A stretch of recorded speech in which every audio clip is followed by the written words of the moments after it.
झारखंड को 31 मार्च 2026 तक भाकपा माओवादियों के हथियार बंद दस्ते से मुक्त कराने का लक्ष्य रखा गया है।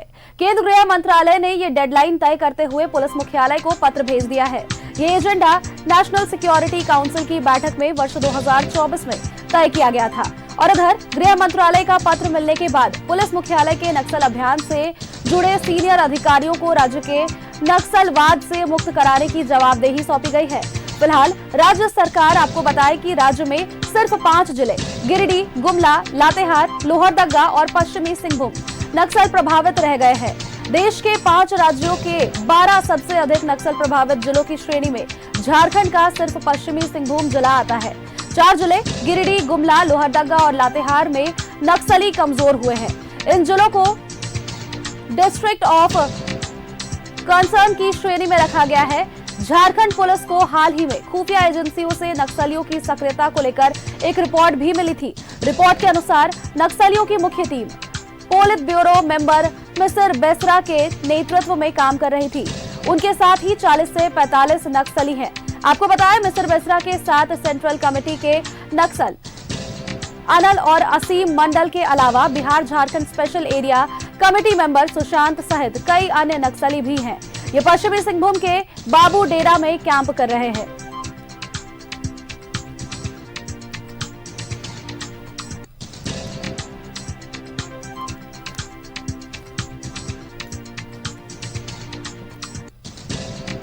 झारखंड को मार्च 2026 तक नक्सल मुक्त करने का लक्ष्य रखा गया है। आपको बताएं कि झारखंड में केवल 4 जिले ऐसे रह गए हैं जो कि नक्सल प्रभावित रह गए हैं। इसमें झारखंड में पश्चिमी सिंहभूम का नाम आता है जो कि फिलहाल नक्सल प्रभावित बताया जा रहा है।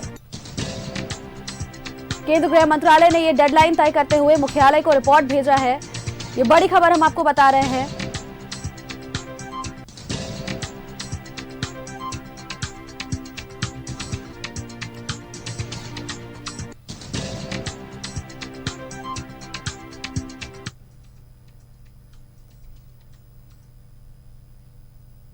और इसी खबर पर अधिक जानकारी के साथ हमारे संवाददाता दीपक जुड़ चुके हैं।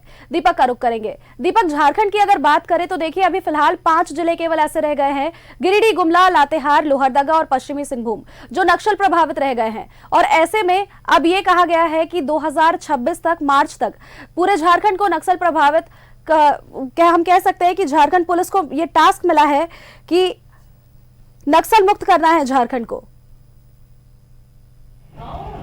जी बिल्कुल, देखिए झारखंड प्रदेश आज से अगर आप 1.5 दशक पहले का अगर आप देखें तो 1.5 दशक पहले झारखंड के सर्वाधिक जिला नक्सल प्रभावित हुआ करते थे।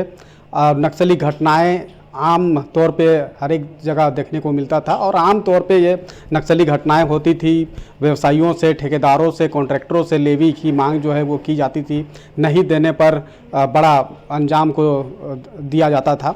लेकिन धीरे धीरे नक्सल का जो प्रभाव है वो कम होता गया और इसमें सरकार का जो सरेंडर पॉलिसी है वो एक बड़ा कारण बना। क्योंकि सरकार का सरेंडर पॉलिसी के तहत अब बड़े बड़े नक्सलियों ने अपने हथियार पुलिस के समर्पण डाला और आत्मसमर्पण किया, तो जिसका नतीजा है कि नक्सल की जो गतिविधियां हैं थोड़ी कम हुई। इसके अलावा नक्सली अभियान भी लगातार चलाया गया और उस नक्सली अभियान जो चलाया गया उसका भी जो फलाफल नतीजा है कि अभी के समय में अगर आप बात करें तो राज्य के महज 5 जिला जो है वो नक्सल प्रभावित जो है वो माना जाता है। खासतौर पे गिरिडीह, लातेहार, पश्चिमी सिंहभूम, लोहरदगा और गुमला, ये इन इलाकों में नक्सलियों की जो प्रभाव है वो अभी के समय में है। बाकी जिला जो है वो नक्सल मुक्त है।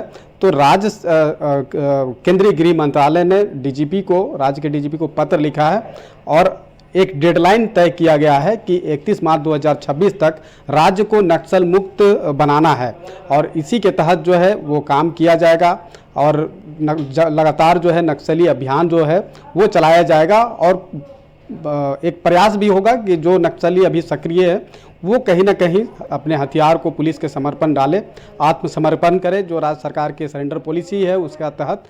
तो इस दिशा में जो है पुलिस काम करेगी, कर रही है और उसका नतीजा ये होगा कि आने वाले समय में जो डेडलाइन तय किया गया है उस डेडलाइन तक जो है राज्य को नक्सल मुक्त राज्य बनाना है, तो वो तय किया गया है, तो उसी के तहत काम किया जाएगा। आप देखें, जब शुरुआती दौर में अगर झारखंड की बात करते हैं तो यहाँ MCC, TPC, PLFI, JLT जैसे कई माओवादी संगठन जिनकी सक्रियता एक समय काफ़ी अधिक देखने को मिलता था और काफ़ी प्रभाव माना जाता था।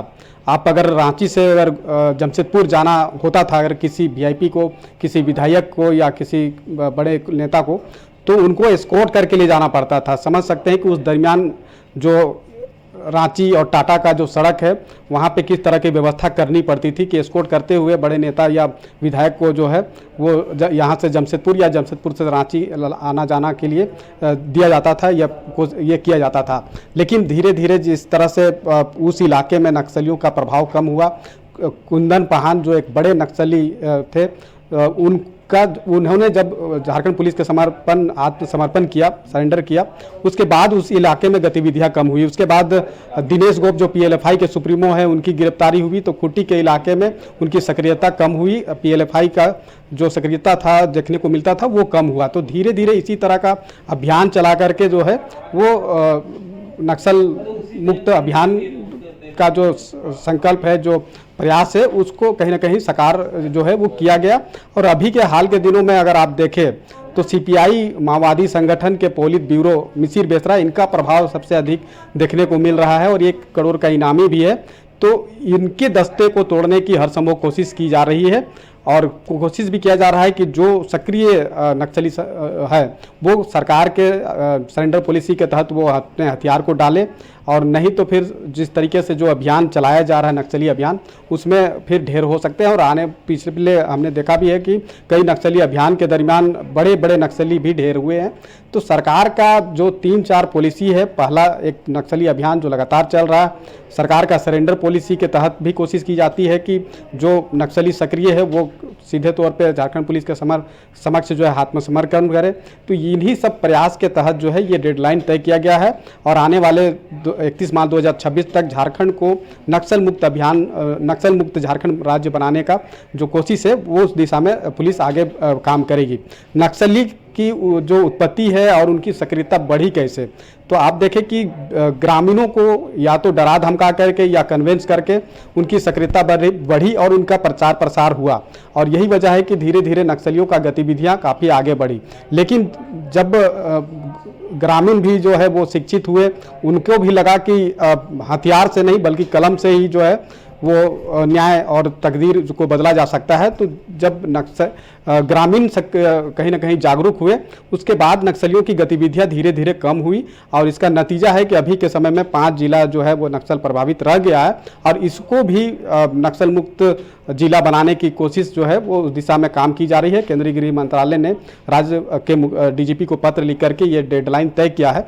तो आने वाले समय में नक्सली अभियान जो है वो तीव्र गति से देखने को मिलेगा और सरेंडर पॉलिसी के तहत सरेंडर कराने की भी कोशिश जो है वो की जाएगी। जी,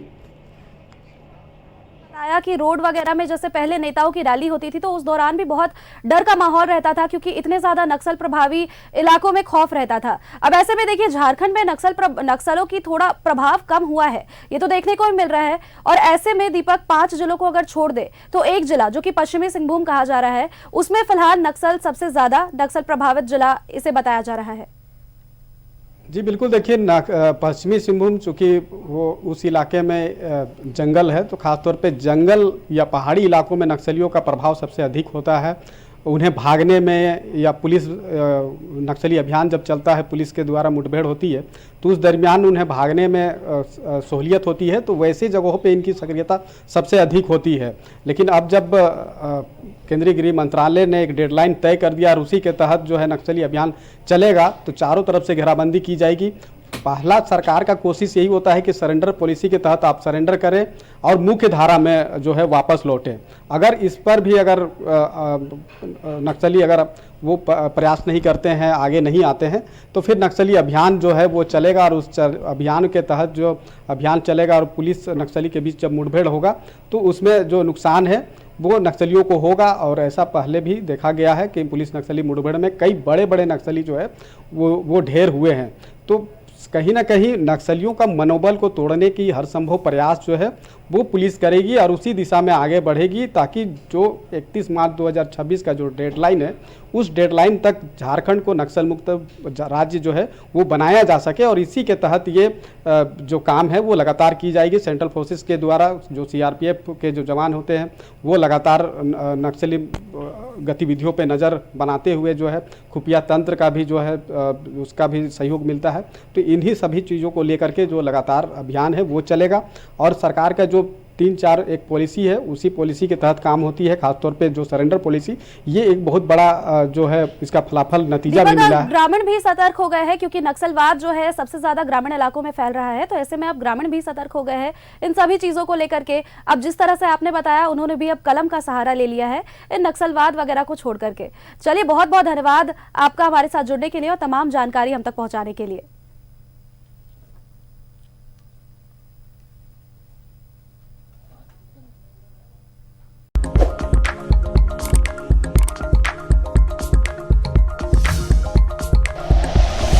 like and share videos, subscribe करें हमारा चैनल और प्रेस करें बेल आइकॉन। न्यूज़ 11 भारत, सच है तो दिखेगा।